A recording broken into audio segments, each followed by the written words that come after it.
రేవంత్ రెడ్డి గారి విషయాలలో మాట ఒకటి ఉంటుంది, పని ఒకటి ఉంటుంది. మీరు ఆలోచించుండ్రి. తెలంగాణనేమో అప్పులలో ఉన్న రాష్ట్రం అన్నాడు, అయినా టీఎస్2 టీజీ చేయడానికి ఒక 100 కోట్లు వెచ్చించాడు.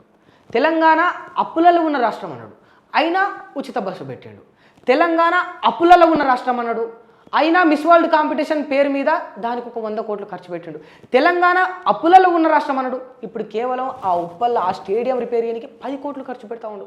తెలంగాణ అప్పులలో ఉన్న రాష్ట్రం అన్నాడు, అయినా ఇప్పుడు మెస్సీకి కొన్ని కోట్ల రూపాయల విరాళమో డబ్బులో ఏదో ఒకటి ఫీజో ఇచ్చి ఆయన పిలిపించుకుంటా ఉన్నాడు. అసలు అప్పులలో ఉన్న రాష్ట్రానికి ఇవన్నీ ఎట్లా పాసిబుల్ అయినాయి అనేది ఫస్ట్ క్వశ్చన్. సరే, కేవలము పెట్టుబడులు రావడం కోసం, తెలంగాణ అభివృద్ధి చెందించడం కోసం ఇదంతా చేస్తున్నాం, అప్పులు ఉన్నా కూడా అని వీళ్ళు అంటారు.